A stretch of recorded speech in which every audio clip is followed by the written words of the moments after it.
आंवला नवमी, फिर एकादशी, द्वादशी, प्रदोष, फिर उसके बाद में हरिहर मिलन, बैकुंठ चतुर्दशी, फिर पूर्णिमा। ज्यादा कुछ नहीं कर पाओ तो प्रयास करो कि इन तिथियों पे कम से कम एक दीप ऐसा जलाया जाए जिससे हमें समृद्धि, लक्ष्मी, वैभव प्राप्त हो।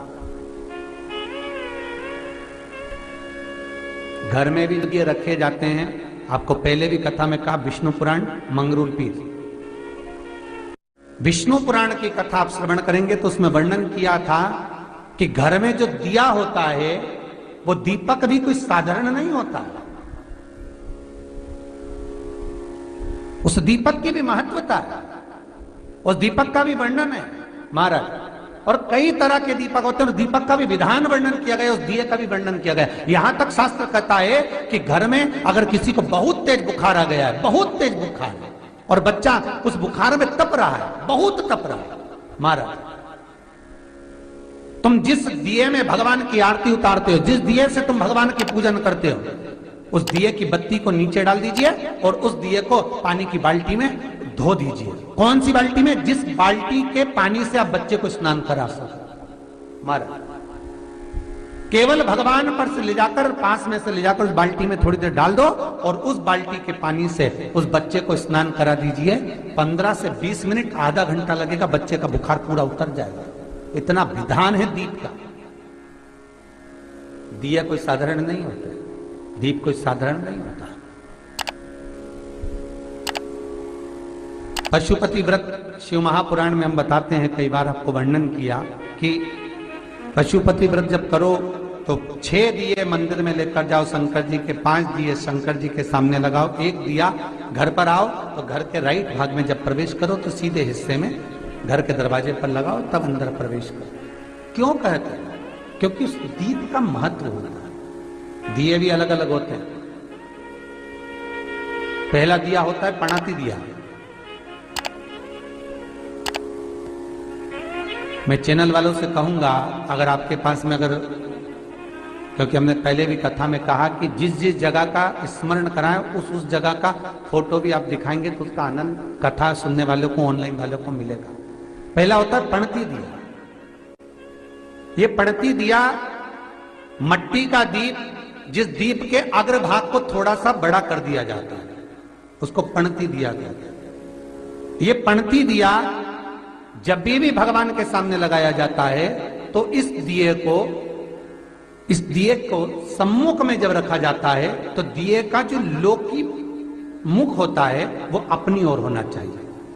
महाराज, पणती दिए की जो लो है, बाती है, उसका मुख अपनी ओर होना चाहिए। विष्णु पुराण कहती है अगर इस दिए की बाती भगवान की ओर रहती है तो हमें तपन की अनुभूति होती है, पर इस दिए की बाती जब हमारी ओर होती है तो हमारे शरीर में कोई बड़ी बीमारी आने वाली होती है तो वो कट जाती है। पणती। विष्णु पुराण में दूसरा दीप कहा गया है निरांजन दीप। विष्णु पुराण में दूसरे दीप का वर्णन निरंजन। जिस निरंजन दीप में महाराज आपने देखा होगा डमरू जैसी आकृति होती है। अगर चैनल पे कथा देख रहे होगे तो इनके पास में अगर होगा तो अवश्य दिखाएंगे। निरंजन, इस निरंजन दीप में डमरू की आकृति होती है, रखने का भाग और ऊपर का भाग इस तरह से, और ऊपर उसमें दिए लगाने के लिए बाती का स्थान रहता है। किसी किसी में 5 कंगूरे होते हैं, किसी किसी में 6 कंगूरे होते हैं। इसको निरंजन दीप कहते हैं। महाराज, विष्णु पुराण के 5वें अंश में लिखा गया निरंजन दीप भगवान के सम्मुख में राइट भाग में लगाया जाता है। भगवान का जो स्थान होता है, भगवान का जो मंदिर होता है, तो भगवान का राइट, आपका होगा लेफ्ट, क्योंकि आप भगवान के सामने बैठोगे तो भगवान का राइट, आपका लेफ्ट। तो आप जब लगाएंगे तो आप लेफ्ट में लगाएंगे, आपका लेफ्ट होगा और भगवान का वो भाग राइट कहलाएगा। तो भगवान के सीधे हाथ की ओर लगता है। माना निरंजन। निरंजन दीप कभी भी तेल का नहीं लगता। माना निरंजन दीप कभी भी तेल का नहीं लगेगा। हाँ, ये हो सकता है कि बटी निरंजन जो दीप होता है उसमें तेल डाल सकते हैं। बटी निरंजन दीप जो होता है उसमें कंगूरे नहीं होते। बटी निरंजन दीप केवल गोल होगा, ऊपर से डमरू जैसी आकृति होगी, डमरू जैसा होता है, ऊपर से उसमें कहीं कंगूरे नहीं होते। महाराज अगर आप चैनल पे देख रहे होंगे तो बटी निरंजन दीप का भी वर्णन आपको दिखाया जा रहा होगा। बटी निरंजन जो दीप होता है वह डमरू की आकृति में होता है, उसमें कोई कंगूरे नहीं होते। पर निरंजन जो दीप होता है उसमें कंगूरे होते हैं। तो जो निरंजन दीप होता है उसमें कभी तेल नहीं डाला जाता। निरंजन दीप को हमेशा घृत से ही लगाया जाता है। पर बटी निरंजन जो दीप होता है उसमें आप तेल डाल सकते हैं। बटी निरंजन दीप जो लगाएंगे वो तेल का लगा सकते हैं, पर निरंजन में कभी तेल नहीं डाला जाता। क्यों नहीं डालते? विष्णु पुराण कहती है निरंजन दीप के अंदर अगर तेल की बाती लगाया जाता है तो 1 रुपया कमाते हैं, 1.25 रुपये खर्च होगा। घर में 10 लोग भी कमा कर लाएंगे तो पैसा नहीं दिखेगा, घर में रुपया टिकता नहीं है। अर्थात निरंजन दीप में आप तेल की बाती लगा रहे हो, ये सिद्ध हो चुका है। अब अगर आप यही बात किसी जगह पर पूछोगे, किसी आचार्य से पूछोगे हमारे यहाँ ऐसा हो रहा है, तो वो कहेगा तुम्हारी ग्रहदशा खराब हो रही है, तो उसने अंगूठी पहना दी। अंगूठी पहनाने के बाद भी घाटा खा गए। फिर पूछोगे महाराज हमने तो अंगूठी पहनी, नीलम पहना, पुगराज पहना, ये पहना, वो पहना, आराम नहीं लगा, तो कहा तुम्हारे यहाँ वास्तु का दोष है। वास्तु भी सही करवा लिया, उसके बाद भी सुख नहीं मिल रहा। अर्थात आपके दिए में जो आप बाती लगा रहे हो उसमें कुछ कमी है, उसको पहचानो। चतुर जो डॉक्टर होता है वो जरा सी देर में पकड़ लेता है कि इसको प्रॉब्लम हो क्या रही, और नहीं तो कहेंगे जांच कराओ, ये जांच हो, जांच हो, मालूम पड़े कुछ निकले नहीं, फिर भी शरीर में कष्ट का कारण क्या वो पकड़ा जाता। मतलब आप 1 रुपया कमा रहे हो, 1.25 रुपया अगर खर्च हो रहा है तो निरंजन जो दीप है उसमें तेल की बाती लग रही है, ये पक्का है, ये पक्का है। मतलब घर में पैसा टिक नहीं है। पैसा आ तो बहुत रहा है, बहू भी कमा रही, बेटा भी कमा रहा, दुकान से भी आ रहा है, किराए से मकान भी चल रहा है, वहां से भी बहुत कुछ आ रहा है, पर आखिर पैसा दिखता क्यों नहीं है? आया 1,00,000 रुपए रात को आए, 2-3 दिन में चले गए, बची नहीं कुछ भी। पत्नी के पास भी बेचारी वो माई के सल्ला के जोड़ के वो तो बताती नहीं, अच्छा थोड़ा सवाल कर, पर कमाई का धन नहीं दिख रहा।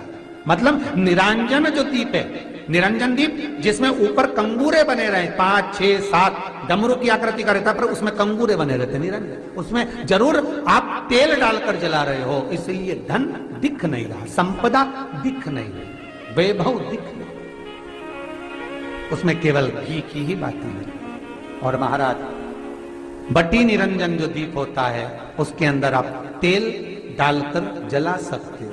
बटी निरंजन जो दीप होता है ये आप किसी भी स्थान पर लगाओगे, सबसे पहले पितृ इससे भाग ग्रहण करते हैं, देवता को देते हैं, देवता उससे भाग ग्रहण कर कर कुबेर को प्रदान करते हैं, कुबेर उससे भाग लेकर शिव को प्रदान करता है।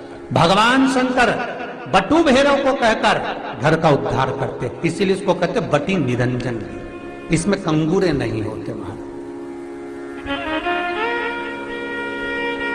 बटी। एक कुबेर निरंजन भी होता है, दिए में स्टैंड होता है, पकड़ने की जगह होती है, आगे उसमें चोंच लगी रहती है, उसको कुबेर निरंजन दीप कहते हैं। कुबेर निरंजन दीप महाराज जब भी जलाया जाता है, इस तरह का दिया अगर किसी के घर में हो कुबेर निरंजन, जिसमें स्टैंड होता है, ऊपर होता है, थोड़ा लंबा होता है, आगे लंबाई निकली रहती है। कुबेर निरंजन टीवी पर आप दर्शन कर रहे होंगे तो कुबेर निरंजन जो दीप होता है उसमें आगे भाग लंबा रहता है और पकड़ने का स्थान होता है। तो कुबेर निरंजन दीप घी का लगाओ चाहे तेल का लगाओ, उसमें लौंग या काली मिर्च, काली तिल या चावल, पूजन वाली जगह में जो चावल रखे उसका 2 दाना चावल का या फूल की पत्ती, कुछ भी उस कुबेर निरंजन दीप में डालना जरूरी होता है, जिससे हमारे घर में भंडार सदा भरा रहे। अगर कुबेर निरंजन दीप खाली जलता है, आपने कई जगह मंदिरों में देखा होगा, कुबेर निरंजन दीप डालते हैं तो उसमें थोड़ा 2 दाने चावल के डाल देते हैं, कुछ नहीं डालता तो एक सिक्का पटक देते हैं, एक का कलदार पटक देगा, कोई चवन्नी पटक देगा, कोई 5 पैसे पटक, पर पटकेगा। कुबेर निरंजन दीप खाली नहीं, समृद्धि देगा।